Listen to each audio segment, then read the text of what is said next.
විශේෂයෙන්ම මුදල් අමාත්‍යාංශ ආයතන ගොඩක් රටේ ආර්ථිකයේ විශාල අවුලක් නිසා බොහෝ දේවල් කතා කරන්න තිබුණත් මම හිතන්නේ ලැබී තිබෙන සීමිත කාලයේ මම යම් කරුණු කිහිපයක් ඉදිරිපත් කරන්න. පළමු කොටම කතානායකතුමනි මා 27 යටතේ ප්‍රකාශයක් කරලා ශ්‍රී ලංකා රජය සහ නිව් ෆෝර්ට්‍රස් එනර්ජි සමාගම අතර අත්සන් කරන ලැබූ ගිවිසුම මේ පාර්ලිමේන්තුවට ඉදිරිපත් කරන්න කියලා අවස්ථා ගණනාවකදී කිව්වා. ඒ වගේම එවකට ඒ වෙලාවේ විදුලි බල භාර අමාත්‍ය ගාමිණී ලොකුගේ මැතිතුමා එළබෙන සතියේ පාර්ලිමේන්තුවට ඉදිරිපත් කරන බව කිව්වා.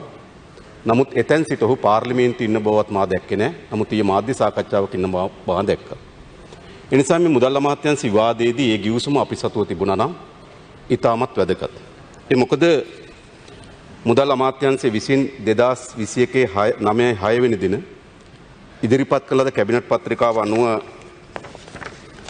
එහි 8.2 වගන්තිය අනුව ඒ කැබිනට් පත්‍රිකාව මා සතුව තිබෙන අත්සන් කළේ බැසිල් රාජපක්ෂ පාර්ලිමේන්තු මන්ත්‍රී මුදල් අමාත්‍ය 8.2 වගන්තිය අනුව භාණ්ඩාගාරයේ ලේකම්තුමාට බලයක් දෙනවා නිව් ෆෝර්ට්‍රස් එනර්ජි සමාගම සමග ගිවිසුමක් අත්සන් කරන්න කියලා. හැබැයි මා දන්නා පරිදි ගිවිසුම කැබිනට් මණ්ඩලයට ඉදිරිපත් වෙලත් නැහැ. පාර්ලිමේන්තුවට ඉදිරිපත් වෙලත් නැහැ. අද මුදල් අමාත්‍යාංශ විවාදයේදී එක වැදගත් ලෙස අපි සාකච්ඡාවට බඳුන් කළ යුතු තිබුණා.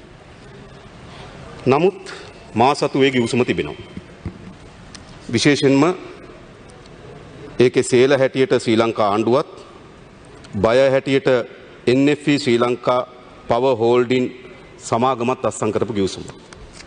පහුගිය 2021 සැප්තැම්බර් මාසයේ 21 වෙනිදා. මේක පාර්ලිමේන්තුවට ඉදිරිපත් නොකර සංගවාගෙන තියෙන ගිවිසුම. ශ්‍රී ලංකා රජය විසින් රජය වෙනුවෙන් අත්සන් කළ තිබෙන්නේ මිස්ටර් සජිත් රුචිකා ආටිගල. මම හිතනවා භාණ්ඩාගාරයේ ලේකම් ආටිගල මහත්මයාගේ සම්පූර්ණම වෙන්නේ නැති. ඒතර මේ ගිවිසුම තමයි මේ පාර්ලිමේන්තුවට ඉදිරිපත් කරන්න කියලා අපි අවධාරණය කරේ. ඒ මොකද මේක පෞද්ගලික දේපල පවරාදීම් පිළිබඳ ගිවිසුමක් නෙවෙයි. තමුන්නාන්සේලාගේ යම් බලයක් ඇටෝනි බලපත්‍රයක් කරා තව කෙනෙකුට පවරා දීමේ ගිවිසුමක් නොවේ. මේක රටේ බලශක්ති ක්ෂේත්‍රයක් මේ වෙනුවට රජයේ ආයතන ගණනාවකට හිමිව තිබෙන කෙරවලපිටිය බලාගාරයක් ඇමරිකානු සමාගමක් වෙත පවරා දීම සඳහා අත්සන් කරන ලද ගිවිසුමක්. ඒ නිසා මේ ගිවිසුම පාර්ලිමේන්තුවට ඉදිරිපත් කිරීම ප්‍රජාතන්ත්‍රවාදයේ අගයන මහජන නියෝජිතයන්ගේ මේ පාර්ලිමේන්තුවේ මහජන පරමාධිපත්‍යය පිළිබඳ විශ්වාස කරන ඕනෑම ආණ්ඩුවක් විසින් කළ යුතු දෙයක්.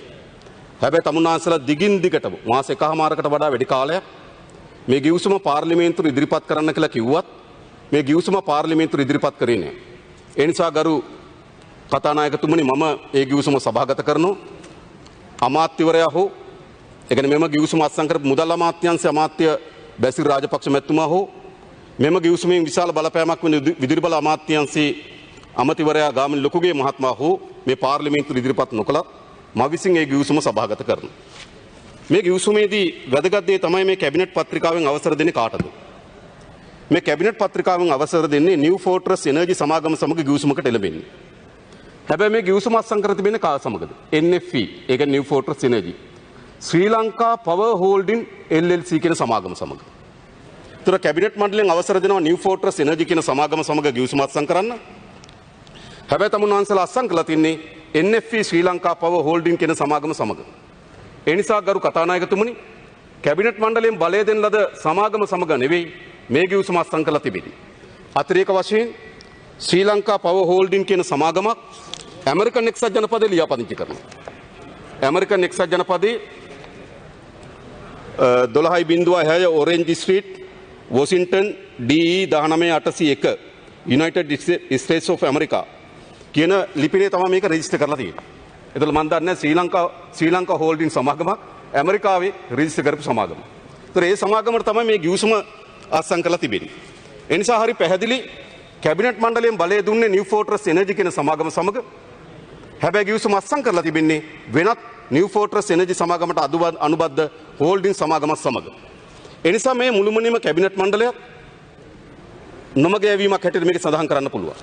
ඒ වගේම මේ 13 එක වගන්තිය මේ 13 එක වගන්තිය පැහැදිලිව සඳහන් කොට තිබෙනවා අවුරුදු දෙකක් යනතෙක් මේ ගිවිසුම ඒ කියන්නේ මේකේ රහස්‍යගත භාවය හා ප්‍රකාශ කිරීම කියන වගන්තිය යටතේ මේ ගිවිසුම අවුරුදු දෙකක් යනකම් දෙපාර්ශ්ව අතර එකඟතාවකින් තොරව රටට හෝ ජනතාවට ප්‍රකාශනපත් නොකර සිටින්නේ.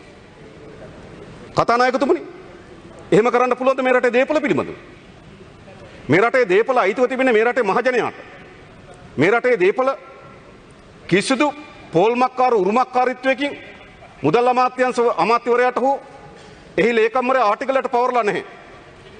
ඒ නිසා මේ රටේ දේපොළ පිළිබඳ අත්සන් කරලා ලබන ඕනෑම ගිවිසුම මේ රටේ ජනතාවට දැන ගැනීම සඳහා පරම අයිතියක් තිබෙනවා. හැබැයි තමුන්නාන්සේලා 13ක වගන්තිය දානවා මේ ගිවිසුම සභාගත කර හැකි වන්නේ එළිදරව් කළ හැකි වන්නේ දෙපාර්ශ්වයේ ඇමරිකාවේ සමාගම එකඟ වන්නේ නම් පමණයි. මම අහන්නේ ඇයි මේ වගන්තියක් දාන්නේ? ඒ විතරක් නෙවෙයි. මේකේ 3-2 වගන්තිය කියන ඉදිරි ගිවිසුම් අත්සන් කරනකොට මේක NFE ශ්‍රී ලංකා පවර් හෝල්ඩින් සමාගමට ලැබියාවක් සහිතව එහෙට අනුග්‍රහය දක්වන ලෙස ඉදිරි ගිවිසුම් අත්සන් කළ යුතුයි කියලා. ඒ නිසා මේ ගිවිසුම සංගවාගෙන හිටපු කරුණු ඉතා පැහැදිලිද? මේ ගිවිසුම් පාර්ලිමේන්තුවට ඉදිරිපත් නොකොට මේ ගිවිසුම රටට ඉදිරිපත් නොකොට අපි තොරතුරු දැනගැනීම පනත යටතේ අවස්ථා ගණනාවකදී අපි ගිහලා තොරතුරු ගැන දැනගැනීම පනත යටතේ මෙම පනත ඉල්ලුවා. ඉදිරිපත් කරේ නෑ. හැබැයි අද මම මේ පාර්ලිමේන්තුවේ සභාගත කරනවා මෙම රහසිගත රටේ දේපල රටේ ජාතික සම්පත් උරුමකාරීල සලකන තමන්ගේ සින්නක්කර භුක්තියට ලියලා දුන්නායයි කියලා කල්පනා කරන මුදල් අමාත්‍යාංශ ලේකම්වරයා මේ රටට හොරෙන් ජනතාවට එල්දරව් කරන්නේ නැතුව පාර්ලිමේන්තුවට එල්දරව් කරන්නේ නැතුව කැබිනට් මණ්ඩලයට එල්දරව් කරන්නේ නැතුව මේ ඉදිරිපත් කළ ගිවිසුම මම අද සභාගත කරනවා මේ රටේ ජනතාවටත් මේ රටේ മന്ത്രിවරුන්ටත් දැනගැනීම සඳහා ගරු කතානායකතුමනි. ඊළඟ මගේ දෙවෙනි අවධානය යොමු කරන්නේ අද අපේ රටේ මතුවී තිබෙන විදේශ සංචිත පිළිබඳ ප්‍රශ්නේ. අපි අවස්ථා ගණනාවකදී මේ පිළිබඳ කතා කරා. මට මතකයි මේ ආර්ථික අර්බුදය පිළිබඳ විවිධ කතා තමුන්නාන්සලා විසින් මේ පාර්ලිමේන්තුවේ ඉදිරිපත් කරා. එක වෙලාවකදී කිව්වා පෝට් සිටි පනත සම්මත කරාට පස්සේ ඩොලර් ගලාගෙන එනවා දෙසැම්බර් මාස වෙනකොට මේ ඩොලර් වල හිගයට අපි මූණ දෙනවා වෙනුවට විශාල ඩොලර් සංචිතයක් ඇති කරගන්න පුළුවන් කියලා පෝට් සිටි පනත තමයි සංවර්ධනයේ මුදුන් මල්කඩ කියලා අපිට පෙන්වුවා පහුගිය කාලේ. ඊළඟ අපිට කිව්වා නෑ මේ ප්‍රශ්නේ මතුවලා තියෙන්නේ මුදල් අමාත්‍යවරයා ඒ කියන්නේ අපේ හිටපු අගමැතිතුමා මුදල් අමාත්‍යවරයා ඒ නිසා ඔහුගේ සොහොයුරු බැසිල් රාජපක්ෂ මහත්මයා මුදල් අමාත්‍යවරයා වුණාම මේ ප්‍රශ්නේ විසඳෙයි කිව්වා. කිරියෙන් පැණියෙන් උතුරලා යනවා කිව්වා. මොනතරම්ද කියනවා එතුමාට මොළ 7ක් තියෙනවා කිව්වා. පව්. මං කියන්නේ එහෙම හොඳ නෑ කියන්නේ. හරිද? එහෙමයි කිව්වේ. මොළ 7ක් තියෙනවා. ඒ ඇවිල්ලා මේකේ මොළ 7ක් තිබෙනවා. ඔවුන් ඇවිල්ලා මුදල් අමාත්‍ය ධූර බාරගත්තට පස්සේ කිරියෙන් පැණියෙන් උතුරනවා කිව්වා. ඔබ දැක්කනම් ඒ කාලේ. මාධ්‍යවල මේ മന്ത്രിවරු මේ රටේ ජනතාව අන්දන්න මේ රටේ ජනතාව රවටන්න මොනතරම් කිව්වද? ඒක මොනතරම් උද්දාමයටපත් වෙනවද කියනවනේ. යක්කල හන්දිය කිරිබත්තු කියනවා. මේ තිස්සමාරාම හන්දිය කොඩි දානවා. තව තැන්වල රතිඤ්ඤපත්තු කර. මොකටද? අග්‍රාමාත්‍යවරයා ගාව තිබුණු ඒ කියන්නේ මහින්ද රාජපක්ෂ මැතිතුමා ගාව තිබුණු මුදල් අමාත්‍ය ධූරය බැසිල් රාජපක්ෂ මැතිතුමාට ලැබුණා කියන. නිසා ඒකෙන් පින්නේ මොකක්ද? මේ මුදල් අමාත්‍යවරයා ඇවිල්ලා මේ රට සංවර්ධනය කරයි කියලා මතයක් ගොඩ නැගුවා. ඊළඟ අපිට කිව්ව මොකද්ද? ඊළඟ මේ කළු සල්ලි තිබෙනවා. මේ කළු සල්ලි තැන පැතිරලා තිබෙනවා. එනිසා මේ කළු සල්ලි එළිදරව් කරාට පස්සේ මේ රට ගොඩනගන්න පුළුවන් කියලා මුදල් පනත සංශෝධනයට ගෙනාවා. ඒ වෙලාවේ අපි කිව්වා දැන් මේ මුදල් පනතේ රහස්‍ය වගන්තියක් දෙම පරම රහස්‍ය පිළිබඳ වගන්තිය ඇතුළු කරා.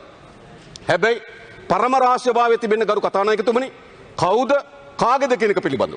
හැබැයි අපි දැනගන්න කැමතියි දැන් මාස දෙකකට ආසන්න කාලයක් එම කළු සල්ලි සුදු කිරීමේ පනත සම්මත වී තිබෙනවා. කොච්චර මුදල් ප්‍රමාණයක්? ඒක කියන්න පුළුවන් පාර්ලිමේන්තුවට. කොච්චර මුදල් ප්‍රමාණයක් එළිදරව් කරලා තිබෙනවද? ඒක අපි දැනගන්න කැමතියි. ඇයි මේ පනත මේ පාර්ලිමේන්තුව සම්මත කරනකොට ආර්ථික සමෘද්ධිය දෝරේ ගලාගෙන යනවා කියලා කිව්වේ මේ මුදල් පනත හරහා මේ කළු සල්ලි සුදු කිරීම හරහා. ඒ නිසා දැන් අපි දැනගන්න කැමතියි කොච්චර කළු සල්ලි සුදු කරලා තිබෙනවද? තමුන්නාන්සලා කාගේද කියලා කියන්න ඕනේ. ප්‍රමාණය දැනගත්තාම අපිට කාගේද කියලා හිතා ගන්න පුළුවන්. ඒ නිසා ඒක කියන්න ඕනේ. නමුත් කොච්චරද කියලා අපිට කියන්න. ඊළඟ තමුන්නාන්සලා කිව්වා නෑ මේ අර්බුදය විසඳ ගන්න පුළුවන්. අජිත් නිවාඩ් කබ්‍රාල් පාර්ලිමේන්තුවෙන් අයින් වෙලා මහ බැංකුව අධිපති ධූරේ වාඩි වුණාම මේ ප්‍රශ්නේ විසඳෙයි කිව්වා. ඒ නිසා පහුගිය කාලේ පුරාට එතුමා මීට මාස කිහිපයකට පෙර මාධ්‍ය සාකච්ඡාවක් පවත්වලා කිව්වා දෙසැම්බර් මාසයේ අග වෙනකොට ඩොලර් බිලියන 3.5ක විදේශ සංචිත ඇති කරන්න පුළුවන් කියලා එතුමා ප්‍රකාශ කරලා තිබුණා මීට සති කිහිපයකට කලින්. හැබැයි අද වෙලා තිබෙන්නේ කුමක්? අද අපේ රටේ විශාල ඩොලර් හිගයකට මතුවී තිබෙනවා. ඩොලර් බිලියන 1.587ක් දක්වා 5.87ක් දක්වා 1.1 සමාවෙන් අපේ විදේශ සංචිත ඩොලර් බිලියන 1.587ක් දක්වා අඩු වී තිබෙනවා. ඒ නිසා මේක විශාල අර්බුදයක්. තමුන්නාන්සලා මේ අර්බුදයේ තරම රට්ට කිව්වේ නැහැ.